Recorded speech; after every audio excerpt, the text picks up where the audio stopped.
दोस्तों, हमारे सनातनी हिंदू कैलेंडर विक्रम संवत के अनुसार यह 2081वां वर्ष चल रहा है।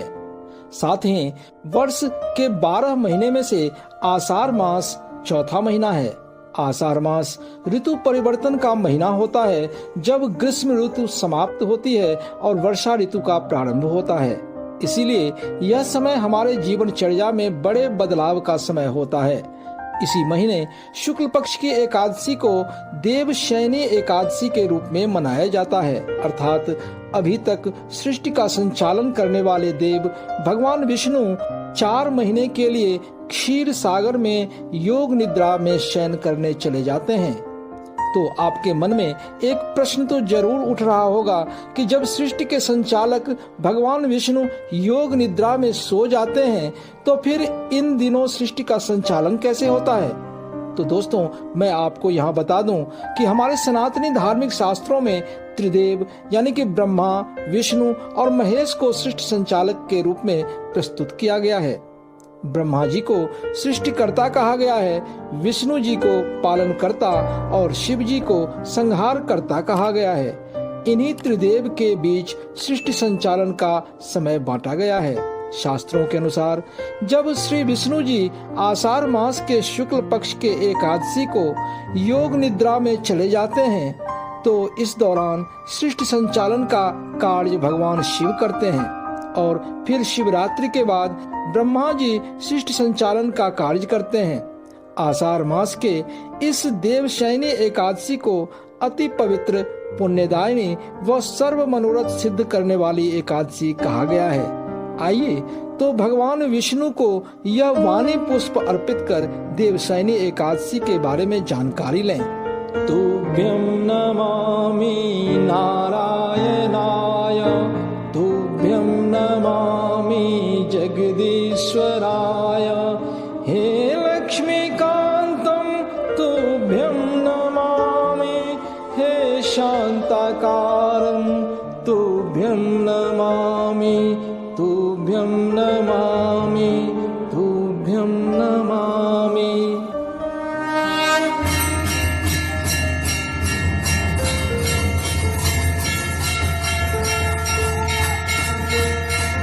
दोस्तों नमस्कार, मैं प्रदीप झा।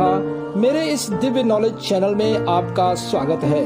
आषाढ़ मास के देवशयनी एकादशी की महिमा के बारे में जानने से पहले आपसे रिक्वेस्ट है कि आप इस वीडियो को लाइक व शेयर करें तथा चैनल को सब्सक्राइब कर बेल आइकन जरूर दबाएं। हिंदू कैलेंडर के अनुसार तिथियों में अति पवित्र तिथि एकादशी महीने में 2 बार आती है। एक कृष्ण पक्ष की एकादशी और दूसरा शुक्ल पक्ष की एकादशी। यानी वर्ष में कुल 24 एकादशियां होती है और जिस वर्ष अधिक मास या मलमास आता है उस वर्ष कुल 26 एकादशियां आती है। सभी एकादशी भगवान विष्णु को समर्पित है। आषाढ़ मास के शुक्ल पक्ष की एकादशी को आषाढ़ी एकादशी, पद्मा एकादशी और हरिशयनी अथवा देवशयनी एकादशी के नाम से जाना जाता है। सूर्य के मिथुन राशि में आने पर ये एकादशी आती है। इसी दिन से चतुर्मास का आरंभ होता है और इस दिन से भगवान श्री विष्णु क्षीर सागर में शयन करते हैं अथवा सोते हैं और फिर लगभग 4 माह बाद कार्तिक मास के शुक्ल पक्ष की एकादशी जब सूर्य तुला राशि में प्रवेश करता है तब भगवान श्री विष्णु अपने इस योग निद्रा से बाहर आते हैं। इसीलिए इस एकादशी को देव प्रबोधनी, देव उठनी अथवा देवोत्थान एकादशी के नाम से जाना जाता है। 2024 में देवशयनी एकादशी व्रत 17 जुलाई को होगा।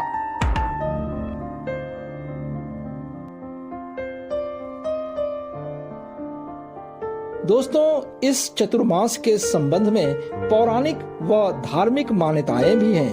पद्म पुराण, भविष्य पुराण और श्रीमद् भागवत पुराण के अनुसार देवशयनी एकादशी के दिन से लेकर देवोत्थान एकादशी तक भगवान श्री विष्णु क्षीर सागर में शयन करते हैं अथवा योग निद्रा में चले जाते हैं, जिसके कारण इस 4 मास की अवधि में समय और मौसम अनुकूल नहीं रहता है। वर्षा ऋतु आरंभ हो जाता है और आकाश ज्यादातर बादलों से आच्छादित रहता है, जिसके कारण सूर्य और चंद्रमा का तेज क्षीण अथवा मंद पड़ जाता है। अतः प्रकृति की रोग प्रतिरोधक क्षमता मंद पड़ जाती है और विविध प्रकार के कीटाणु अर्थात सूक्ष्म रोग जंतु यानी कि बैक्टीरियाज और वायरस उत्पन्न हो जाते हैं, जो हमारे स्वास्थ्य के लिए हानिकारक होता है। इस बात को वैज्ञानिकों ने भी प्रमाणित किया है कि चतुर्मास के दौरान जल की बहुलता होने और सूर्य चंद्र की किरणें कम पड़ने के कारण ही ऐसा होता है। पौराणिक कथा के अनुसार भगवान हरि अथवा श्री विष्णु ने अपने वामन अवतार में दैत्य बलि के यज्ञ में 3 पग अथवा कदम दान में मांगा था। भगवान ने पहले पग से संपूर्ण पृथ्वी, आकाश और सभी दिशाओं को ढक लिया, दूसरे पग में संपूर्ण स्वर्गलोक ले लिया और तीसरे पग में बलि ने अपने आप को समर्पित करते हुए सिर पर पग रखने को कहा। इस प्रकार के दान से भगवान ने प्रसन्न होकर बलि को पाताल लोक का अधिपति या राजा बना दिया और उसे वर मांगने के लिए कहा। तब बलि ने वर मांगते हुए कहा कि आप मेरे महल में निवास करें। इसी दिन से भगवान विष्णु जी द्वारा वर का पालन करते हुए तीनों देवता ब्रह्मा, विष्णु और महेश 4-4 महीने के लिए पाताल लोक अथवा सुतल में निवास करने लगे। भगवान विष्णु आषाढ़ मास के देवशयनी एकादशी से लेकर कार्तिक मास के देवोत्थान एकादशी तक यहाँ निवास करते हैं। उसके बाद शिव जी महाशिवरात्रि तक और शिवरात्रि से लेकर देवशयनी एकादशी तक ब्रह्मा जी वहाँ निवास करते हैं। अन्य धार्मिक शास्त्रों के अनुसार आषाढ़ मास शुक्ल पक्ष में एकादशी तिथि को एक भयंकर संग्राम के बाद महादैत्य शंखासुर को मारकर भगवान 4 मास तक क्षीर सागर में विश्राम करने चले गए थे। दोस्तों, देवशयनी एकादशी अपने आप में विशेष है। पहला, देवशयनी एकादशी से भगवान के योग निद्रा में जाने के बाद 4 मास तक कोई भी शुभ व मांगलिक कार्य नहीं किया जाता है। दूसरा, शास्त्रों में बताया गया है कि देवशयनी एकादशी से सूर्य, चंद्रमा और प्रकृति के तेजस तत्व में कमी आ जाती है, जिसके कारण शुभ कार्यों का शुभ फल नहीं मिलता है। तीसरा, मान्यता है कि चतुर्मास में सभी तीर्थ व्रजधाम आ जाते हैं, इसलिए इस अवधि में व्रज की यात्रा करना बहुत शुभ माना जाता है। चौथा, इस एकादशी का व्रत करने और भगवान विष्णु की पूजा अर्चना करने से सौभाग्य की प्राप्ति होती है, सभी कष्ट दूर हो जाते हैं, शत्रुओं का नाश होता है तथा धन धान्य व पुत्रादि की प्राप्ति होती है। पांचवा, देवशयनी एकादशी के पवित्र तिथि पर दान पुण्य करने से सभी प्रकार के पापों से मुक्ति मिल जाती है। छठा, ब्रह्मवैवर्त पुराण के अनुसार देवशयनी एकादशी का व्रत करने से सभी मनोकामनाएं पूर्ण होती है। सातवां, शास्त्रों के अनुसार देवशयनी एकादशी से शुरू होने वाले चतुर्मास में मनुष्य के जन्म से लेकर मृत्यु तक के सभी 16 संस्कारों, जिसमें गर्भाधान, यज्ञोपवीत और विवाह भी शामिल है, उससे बचना चाहिए। आठवां, लेकिन इस चतुर्मास के दौरान पूजा, अनुष्ठान, घर या कार्यालय की मरम्मत, गृह प्रवेश, ऑटोमोबाइल खरीद और आभूषण की खरीद की जा सकती है।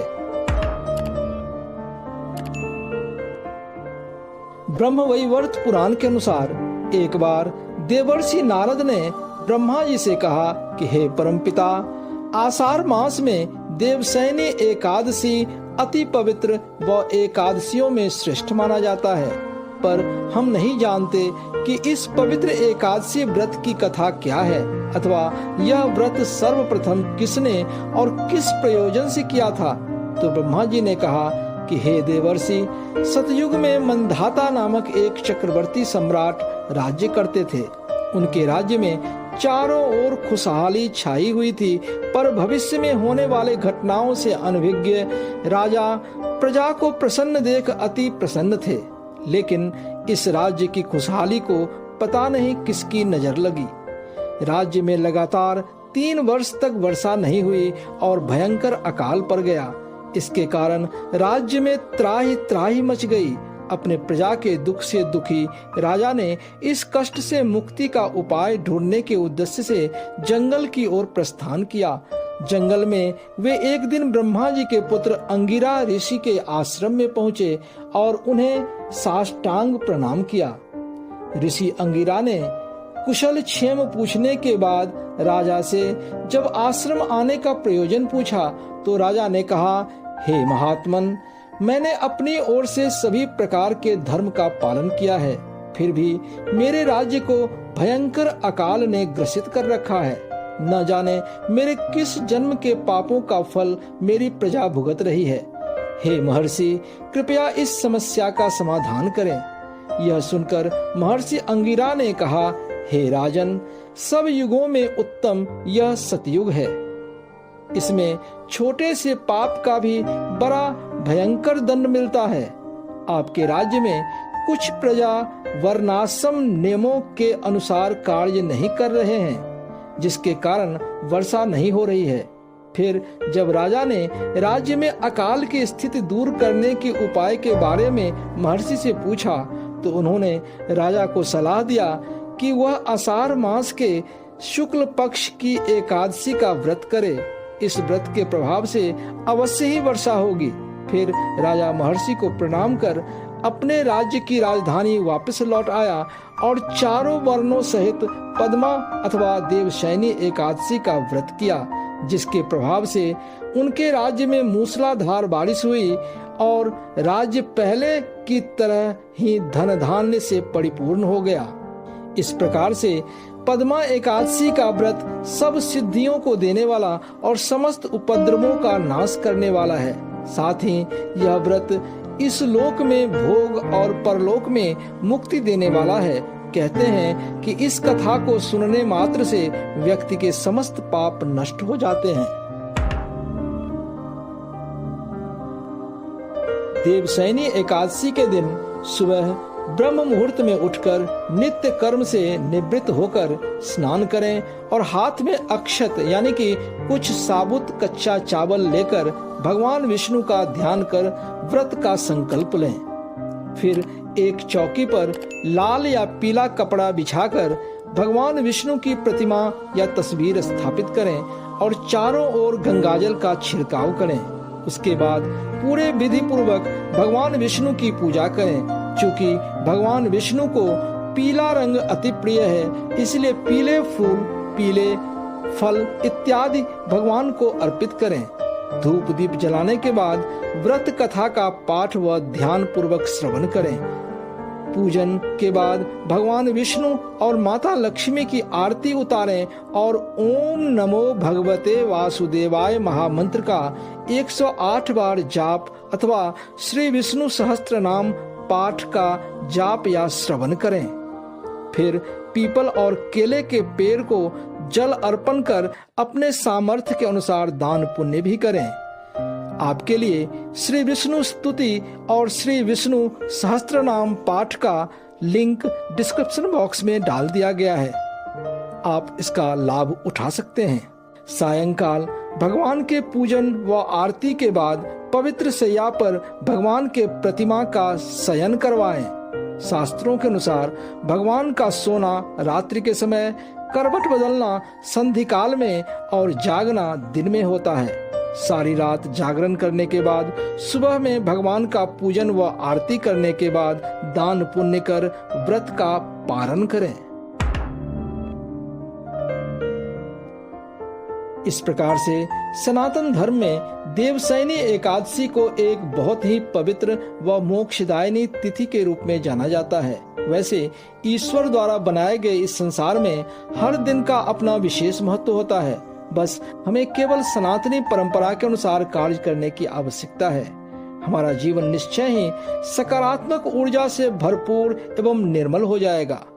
हमारी आने वाली वीडियो में ऐसे ही भारतीय सांस्कृतिक विरासत के बारे में जानने के लिए आपसे रिक्वेस्ट है कि आप मेरे इस चैनल को सब्सक्राइब कर बेल आइकन जरूर दबाएं।